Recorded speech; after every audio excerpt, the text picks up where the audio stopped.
எல்லாருக்கும் நமஸ்காரம். இன்னைக்கு ஆண்டாளூர்லேயே திருப்பாவையில் 18வது பாடலை பார்ப்போம். பாட்டை சொல்கிறேன், கேட்டுக்கோ. உந்து மத கலிற்றன் ஓடாத தோல்வலியன் நந்தகோபன் மருமகளே நப்பின்னாய் கந்தம் கமழும் குழலி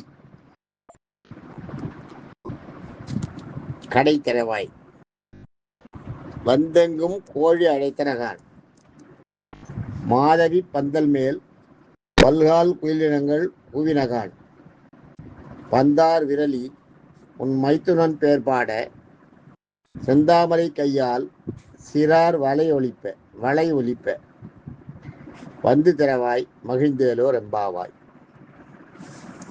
இது பாட்டுக்கு அர்த்தம் பார்த்தீங்கன்னா, உந்து மத கலிற்றன். உந்துன்றது அதாவது நமக்கு தனியாக சக்தியை கொடுக்கக்கூடிய, உந்துதல்ன்றது ஒரு மோட்டிவ் ஆக்ஷன் இல்லையா? அது உந்து மதம், அந்த சக்தியை கொடுக்கறது எதுன்னா மதம் பிடிச்ச யானை. அதாவது ஒரு இடத்துல இல்லாம குதிக்கிறதான் மதம் பிடிச்ச யானை. உந்து மத கலிற்றன், அந்த மாதிரி மதம் பிடிச்ச யானை மாதிரி இருக்கிற கிருஷ்ணன் அர்த்தம். உந்து மத கலிற்றன், மதம் பிடிச்ச யானை போன்ற சக்தி உள்ள கிருஷ்ணன். ஓடாத தோல்வலியர், ஓடாதன்னா புறமதிட்டு ஓடாதன்னு அர்த்தம். திரும்பி இப்போ யாருக்கு எந்த ராஜாக்களையும் கண்டு பயந்துட்டு ஒரு பக்கமாக போகிறது, ஒதுக்கி போகிறது, தள்ளி போகிறது, திருப்பிட்டு போகிறதுலாம் கிடையாது. ஓடாத தோல்வலியன் யாருன்னா, இது எல்லாமே யாரை சொல்கிறாங்கன்னா, நந்தகோபரை சொல்கிறான். நந்தகோபர் மருமகளே, நந்தகோபருடைய மருமகள் நப்பின்னைன்றது. நந்தகோபருடைய மனைவி சுசிலாவுக்கு இன்னொரு அண்ணன் ஒருத்தன் தான். அவன் அந்த அண்ணனோட, அவன் பேர் ரொம்ப ஒன்று சொன்னேனே, இப்போ நீ கூட சொன்னேனே, டக்குன்னு ஞாபகம் இல்லை. அந்த அண்ணனுடைய பொண்ணு தான் நப்பின்னாய். நந்தகோபருடைய அண்ணன் மனைவியுடைய அண்ணா பொண்ணு நப்பின்னைன்னு பேர். இந்த நப்பின்னை கிருஷ்ணன் மேலே ரொம்ப அளவு கடந்த அஃபெக்ஷன். அவளை கிருஷ்ணனோட 16 வயசு பெரியவ நப்பின்னை. ஞாபகம் வச்சுக்கு. நப்பின்னை கிருஷ்ணன் நினச்சிட்டு கல்யாணம் பண்ணிக்கல, அப்படியே இருந்துட்டா. நப்பின்னாய் கந்தம் கமழும் குழலி. கந்தம்னா வாசனை பொருட்கள், நறுமணம்னு, அதுதான் கந்தம். கமழும் குழலி, அப்படியே வாசனை வீசறதான், நறுமணம் வீசறதான். கந்தம் கமழும் குழலி, குழல்னா தலைமுடி, குழலின்னா தலைமுடியுடையன்னு அர்த்தம். கந்தம் கமழும்ன்றது வாசனை வீசுறது. குழலி கடை திறவாய், கடைனா வாசனை, அது கடைனா தாப்பாள்னு அர்த்தம். கடைனா தாப்பாளை தரேன்றா. கடைனா கதவு, கதவுல இருக்க தாப்பாளை தர அப்படின்றா. குழலி கடை திறவாய் வந்தெங்கும் கோழி அழைத்தனகான். பொழுது விடியும் போது பார்த்தீங்கன்னா கிராமங்கள்லாம் சேவல் கூவும். எல்லா வீட்லேயும் கோழிகள் வளர்ப்பா. அந்த கோழிகள் பொழுது விடிய நேரம் அதுக்கு தெரியும். ஆனால் அந்த கீழ்வானம் வெளுக்கும்போது கூவும்.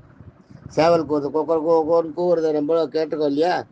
அதுதான் சொல்ல, வந்தெங்கும் கோழி அழைத்தனகான். கோழியெல்லாம் கூவுறதான், பொழுது விடியறது, எழுந்திருந்த. மாதவி பந்தல் மேல் பல்கால் குயிலினங்கள் கூவினகான். மாதவி பந்தல்ன்றது, மாதவின்றது அது ஒரு பூ, அது ஒரு கொடி, அதாவது குறுக்கத்தி கொடின்னு வாங்க, சரிங்களா? கிராமங்களில் இருக்கும் அந்த குறுக்கத்தி கொடியோட, அந்த கொடிக்கு பேர் தான் மாதவின்னு பேர். மாதவி அப்படின்னு பேர். மாதவி பந்தல், அந்த கொடிக்காக போட்டுருக்க பந்தல் மேல பல்கால் குயிலினங்கள். பல்கால்னா பலகால் இருக்கிற குயில் என்னன்றதுல, பல குயிலினங்கள் 2 கால்களை உடைய, அப்படி எடுத்துக்கணும். பல்கால், பல காலமா அங்கேயே குடியிருக்கிற குயிலினங்கள் அப்படின்னு எடுத்துக்கணும். அதுல பல்கால்னா ஒரு குயிலுக்கு எத்தனையோ கால் இருக்கிற மாதிரி எடுத்துக்காதீங்க. ஒரு குயிலுக்கு 2 கால் தான். அதான் இங்க சொல்ற. பல்கால் குயிலினங்கள் கூவினகான். பல குயில்கள் ஏகப்பட்ட குயில்கள் கூவுறதான், அங்க கத்துறதான், ஏதாவது பொழுது விடியறதுன்னு அர்த்தம். அது சொல்ற. பந்தார் விரலி, கையில பந்தை வச்சுட்டே தூங்கலாம். சின்ன பொண்ணு தானே. பந்தார் விரலி அப்படியே வச்சுட்டே தூங்கற, அவளுக்கு ஒன்றும் தெரியல. உன் மைத்துனன், உன் மைத்துனன்றது இந்த இடத்துல வந்து யாருன்னா பலராமரை குறிக்கிறது இல்லையா? பந்தார் விரலி உன் மைத்துனன் பேர் பாட. மைத்துனனோட உன்னோட மைத்துனனான வசுதேவருடைய பலராமருடைய பேரை சொல்ல அவரை எழுப்பினா இவரை எழுப்பினா எல்லாம் 4 பேரும் ஒரே வீட்டில் ஒருத்தருக்காக போன பாட்டில் பார்த்தோம் இல்லையா? அது செந்தாமரை கையால் பந்தார் வெள்ளி உன் மைத்தனன் பேர் பாட செந்தாமரை கையால் சிறார் வலியொலிப்ப. மைத்தனனை எப்ப எழுப்புறதுக்காக வந்துட்டா ரேவதி வந்துட்டா. ரேவதி தான் பலராமருடைய ஒய்ஃபு. அவ வந்துட்டா எழுப்புறதுக்கு. பலராமரை எழுப்புறதுக்கு ரேவதி வந்துட்டா. செந்தாமரை கையால் சிறார் வலையொலிப்ப. சின்ன பெண்கள்லாம் நாங்கள்லாம் இங்கே வந்திருக்கோம், கச்சாயி நோக்கத்துக்காக போகிறோம். எல்லாரோட கை வளையல் சத்தமும் உனக்கு கேட்குறதா? கேட்கலையா?